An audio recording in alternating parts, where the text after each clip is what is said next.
The Terrorbyte received some new upgrades in this new DLC, and honestly, it kind of made it one of the best vehicles that we have currently in the game. The Terrorbyte released back in 2018, but with these upgrades, it's kind of more of just a experience improvements that Rockstar decides to throw in, mainly because it doesn't have that much to do with this update, but it is useful to those that just want to use it for other missions or whatnot. So you can upgrade it in the garment factory. So to do that, you just head over to the garage side, and from there you're able to get the bureau upgrades. So there's 4 new ones that you can all equip that once, which is the master control terminal, the collectible scanner, the silent running module, and the missile lock-on jammer. So when it comes to the master control terminal, if you don't already know what that is, it's basically a way to control all your businesses in one location. We already had this in the arcade if you decide to get the upgrade, which is extremely useful because you don't have to go back and forth to like your MC businesses or nightclubs or CEO warehouses, whatever. You just sit at one place, you sign up as CEO or MC, you're able to control, sell, buy product, whatever. So it's honestly one of the best, additions that Rockstar added, and I think a lot of people did appreciate that back in 2019.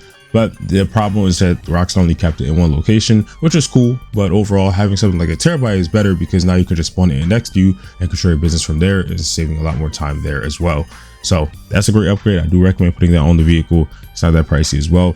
These upgrades, all of them, honestly, not that pricey. And if you just want to invest in it, I definitely recommend it, especially if you already have a Terrorbyte. And then for the collectible scanner, basically what it does is that when you are in the special mode in the Terrorbyte where you're able to kind of view and use the camera thing, you're able to use the collectible scanner, which tells you where the collectibles are near you. So if you want to get into some of that, which does give you a lot of XP, as well as just gives you money, leveling up and all that. And if you just want to get the collectibles itself, this is going to be something that just makes it a lot more quicker. So it's really just like quality of life improvements.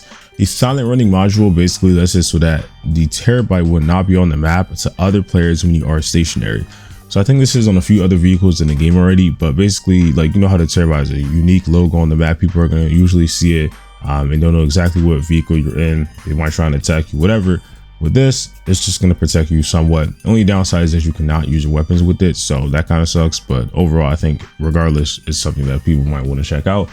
But I don't think it's really that important, mainly because I don't think people are just going to try and chase you down in the Terrorbyte. Some people might might not. But the main thing is that the Terrorbyte does take a lot of rockets, so somebody that might want to attack you might not even want to waste their time doing all that. So that's why I think it's an upgrade that I probably wouldn't really care that much about getting, but if you feel like it could benefit you, then you can check it out.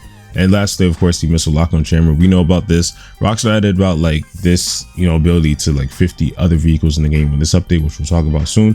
But Rockstar also added it to the Terrorbyte, which means that now people are able to lock onto you, which is great.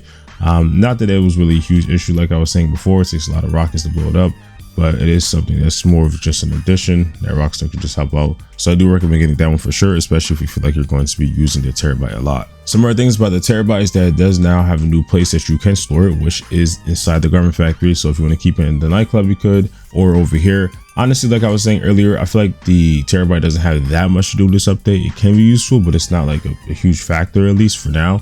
So I'll probably just keep it at the nightclub, but it just really depends on what you're up to. But it doesn't matter because at the end of the day, just have a separate garage, so it wouldn't even take up any of your garage space if you decide to keep it there. But it is an option that you have. And then the second thing is the fact that you are able to get delivery for it that we saw in the trailer in the career progress tab on PS5 and Xbox Series X and S. So overall, all these additions to the Terrorbyte I think are pretty good, and I'm glad that Rockstar decides to add them. And we possibly could see something like this for future vehicles where Rockstar decides to put, some newer upgrades on them, making it a lot more useful, such as maybe even the MOC. Hope you guys did enjoy this video though. If you did, subscribe, put on post notifications, and I'll see you on the next one. Peace.